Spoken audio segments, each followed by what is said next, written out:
እኔ የምለው 98 ቢሊዮን ብር ወይንም ደግሞ መንግስት እንዳመነው 78 ቢሊዮን ብር የዘረፉት ባለስልጣናትና አርቲስቶች እነማን እንደሆኑ ለህዝብ ይፋ የሚሆነው መቼ ነው?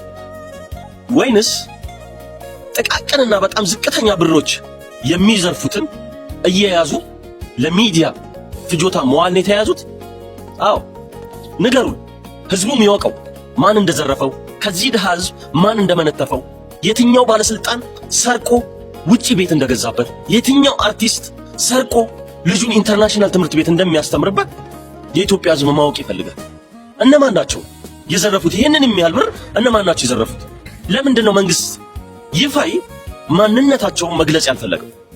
እነማን ናቸው? አዎ የዘረፉት እነማን ናቸው? ይሄንን ብር የዘረፉት እነማን ናቸው? ይነገረን። እንደ ህዝብ ሀገርን ማወቅ አለበት። ሌብነትም መደባበቅ ከጀመረ ሀገር እንደ ሀገር መቆም አትችልም። ሌቦችን አሳውቁን፣ ህዝቡም ይወቀው፣ ሀገርም ይወቀው። አዎ አሳውቁን የዘረፉትን ባለስልጣናትና አርቲስቶች። በተረፈ በማንኪያ የሚወስደው ለሚዲያ ፍጆታ እያቀረባችሁ በጭልፋና በሳፋ የሚዘርቀውን ወይንም የሚዘርፈውን እማታሳውቁ ከሆነ ችግሩ ከውስጣችሁ ነው ያለው ማለት ነው። አዎ እነግራችኋለሁ፣ ችግሩ ከውስጣችሁ ነው ያለው ማለት ነው። ጸጉሬን ለመሰራት ብቻ ፓሪስ እሄዳለሁ። አርቲስት ነጻነት አንበርብር ይህን ማለቷን ተከትሎ በማህበራዊ ሚዲያውን በአንድ ጊዜ እያነጋገረና እያከራከረ ነው የሚገኘው። ለየት ያለ የኑሮ ዘይቤ ወይም ላይፍ ስታይል እና የህይወት መርሆችንም ይፋ አድርጋለች። ንግግሯ በተለይ ቅድሚያ ለራስ በሚል አቋሟ ዙሪያ ሰፊ መነጋገሪያም ሆኗል። አርቲስቷ የህይወት መርህ እንዳላት ገልጻ አንዴ ነው የምኖረው ሰውን የሚለው ጠንካራ የህይወት መርህ እንደምትከተልም ገልጻ ራሷን ለማስደሰት በአመት አንድ ጊዜ ለራሷ ልዩና ውድ ስጦታ እንደምትሰጥም ተናግራለች። ቅንጡ ነገር እወዳለሁ የምትለዋ አርቲስቷ በቀጣይ ራሷን ለመንከባከብ እና ጸጉሯን ለመሰራት ብቻ ወደ ፓሪስ እንደምታመራም በመናገር ብዙዎችንም አስገርማለች። ሰው መርዳት እጅግ እንደሚያስደስታት የገለጸችው ነጻነት ነገር ግን የቅድሚያ ቅደም ተከተል መሆን አለበት ብላ ታምናለች። ሰው መርዳት ጥሩ ነው፣ መጀመሪያ ግን ለራስ መድረስ ጥሩ ነው ሲሞላልሽ ወይም ለሌላ መድረስ የሚቻለውም ስትልም ተናግራለች። ይህ የነጻነት አንበርብር ንግግር በአሁን ሰዓት በማህበራዊ ሚዲያ ሰፊ ክርክርም አስነስቷል። አድናቂዎቿ ሰው መጀመሪያ ራሱን ካልወደደና ካልተንከባከበ ለሌላ ሊተርፍ አይችልም፣ የራሷ ገንዘብ ስለሆነ ራሷን የመሸለም መብት አላት ሲሉ ፍልስፍናዋንም አድንቀዋል። በአንጻሩ ደግሞ በዚህ ኑሮ ውድነት ዘመን ጸጉር ለመሰራት ብቻ ፓሪስ መሄድ ማጋነን ነው በሚል ሀሳብ እየተቃወሟትም ይገኛሉ። እናንተ በዚህ ሀሳብ ላይ ምን ትላላችሁ? ሀሳብ አስተያየታችሁን ኮሜንት ላይ ያስቀምጡልን። አሁን በአመት አንዴ ለራሳችሁ ጊፍት ትሰጣላችሁ? እኔ አሁን በአመት አንዴ ለራሴ ጊፍት እሰጣለሁ። ምን ተጨርሻው? የዛሬ 2 አመት ቤነር ተሰራሁኝ። እርሴ ዱባይ ነው የተሰራሁት፣ ቆንጆ ቦታ ነው የተሰራሁት። የዛሬ አመት ደግሞ እስራኤል ሀገር ሄድኩኝ ብቻዬን፣ ያለ ልጅ፣ ያለ አላርም፣ ያለ ምናምን። ራስሽን ስትሸልሚ በየአመቱ ደውይልኝ እንዳሳ ብቻሽን ትራሪ ልማት። ሌሎች ሰዎች እኮ ኤክስትራ ናቸው ባይዘወይ ባልሽም ቢሆን እህትሽም ማለት ኤክስትራ ስል ላይክ ላንቺ አንቺ ቅድሚያ መስጠት አለብሽ። ስለዚህ የምትወጁ ጫማ የለም አንድ አባ ጫማ የምትወጃትን ግዝት፣ ያ ያንቺ የአመት ልፋትሽ ውጤት። እንደኔ ገና ይልሽ ጸጉሬን ፓሪስ ሄጄ እሰራለሁ ለጸጉሬ ብቻ ብዬ። አዎ በጣም ደስ ይላል።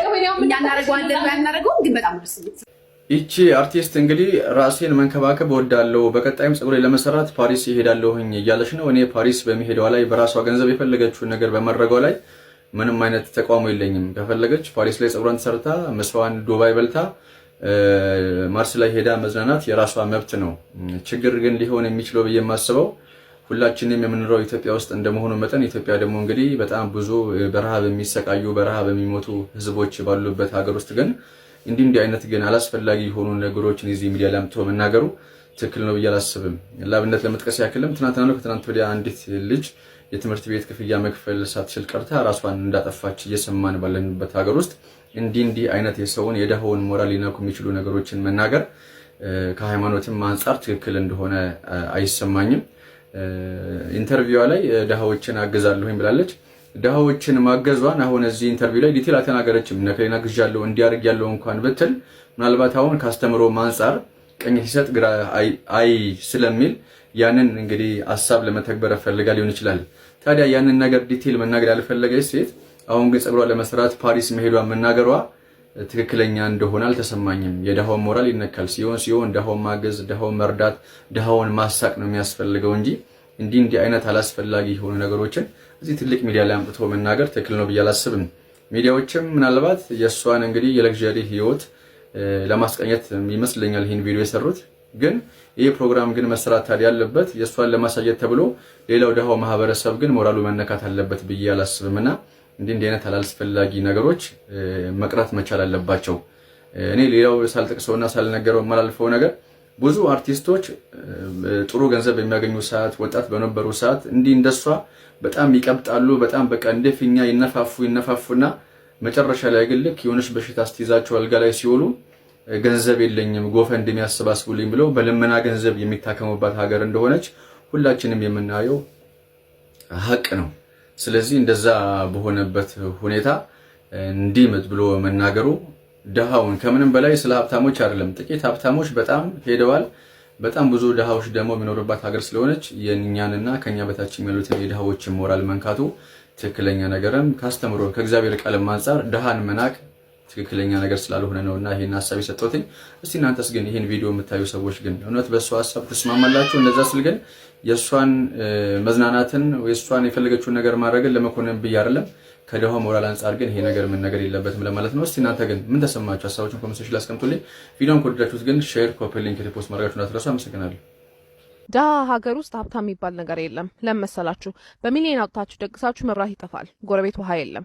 የተቸገረ የተራበ ሰው ደጅ ላይ መጥቶ ሲማጸናችሁ የምትኖሩበትን እውነታ ሳትወዱ በግዳችሁ ኮንፍረንት እንድታረጉ ያደርጋችኋል። አንዳንድ ሰው አለ ሰርቼ ያገኘሁትን ገንዘብ አይደለም ብደግስበት አንድ እጄ በሞቀውስ ምን አገባሽ የሚል ማለት ነው። እንደኛ አይነት ማህበረሰብ ውስጥ ስትመጡ ይሄ የኑሮ እኩልነት ኢፍትሃዊ በሆነ መንገድ የሰፋበት አይነት ማህበረሰብ ላይ ስትመጡ ሀብት ወይም ዌልፍ ፕራይቬት ፋክት አይደለም፣ ማህበረሰባዊ አውድ ውስጥ ይገባል እና እዛ አውድ ውስጥ ስትከቱት ግላዊ ነጻነት ኢንዲቪጁዋል ፍሪደም ከማህበራዊ ኃላፊነት ወይም ሶሻል ሪስፖንሲቢሊቲ ጋር ግብግብ ይፈጥራል። ይሄ የሚፈጠር ቴንሽን አለ። ሶ በዚህን ያህል መደገስ አግባብ ነው ወይ ይሄን ያህል አበባ መገዛት አለበት ወይ ብሎ ሰው ሲጠይቅ ከቅናት ሳይሆን ከዛ ግብግብ ከዛ ቴንሽን ውስጥ ተነስቶ ነው የሚጠይቀው። ለምን ሰው በልቶ ማደር የማይችልበት ማህበረሰብ ውስጥ ስትኖሩ ቅንጦት ንቀት ይሆናል።